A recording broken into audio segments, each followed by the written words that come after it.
யோவான் 6வது அதிகாரம் 3-11 இயேசு மலையின் மேல் ஏறி அங்கே தம்முடைய சீஷருடனே கூட உட்கார்ந்தார். அப்பொழுது யூதருடைய பண்டிகையாகிய பஸ்கா சமீபமாய் இருந்தது. இயேசு தம்முடைய கண்களை ஏறெடுத்து திரளான ஜனங்கள் தம்மிடத்தில் வருகிறதைக் கண்டு பிலிப்புவை நோக்கி, இவர்கள் சாப்பிடத்தக்கதாக அப்பங்களை எங்கே கொள்ளலாம் என்று கேட்டார். தாம் செய்ய போகிறதை அறிந்திருந்தும் அவனை சோதிக்கும்படி இப்படி கேட்டார். பிலிப்பு அவருக்கு பிரதியுத்தரமாக, இவர்களில் ஒவ்வொருவன் கொஞ்சம் கொஞ்சம் எடுத்து கொண்டாலும் 200 பணத்துக்கு அப்பங்களும் இவர்களுக்கு போதாதே என்றான். அப்போது அவருடைய சீசரில் ஒருவனும் சீமோன் பேதுருவின் சகோதரனுமாகிய அந்திரேயா அவரை நோக்கி, இங்கே ஒரு பையன் இருக்கிறான். அவன் கையில் 5 வாற்கோதுமை அப்பங்களும் 2 மீன்களும் உண்டு.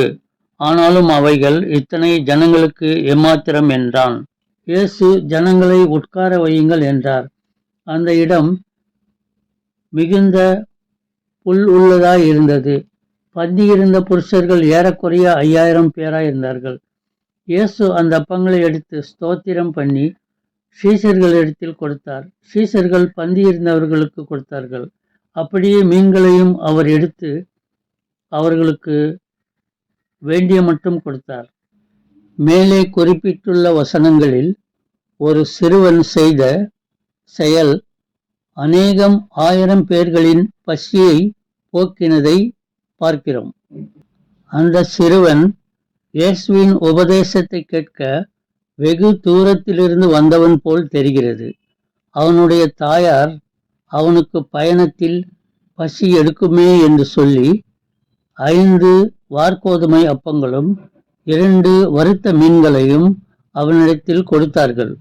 மேலும், யாராவது பசி என்று உன்னிடத்தில் வந்து கேட்டால் ஒரு சில அப்பங்களும் சிறிது மீன் துண்டையும் கொடுக்கும்படி அவர்கள் சொல்லியிருக்கலாம்.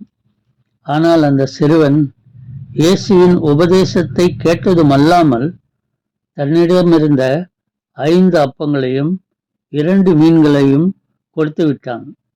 அதனால் அங்கு வந்த அனைவரும் திருப்தியாக சாப்பிட்டு அவர்கள் வீடுகளுக்கு சென்றார்கள். அந்த சிறுவனின் செயல் மகத்தானது. இயேசுவுக்கு உங்களையே நீங்கள் கொடுத்து பாருங்கள்.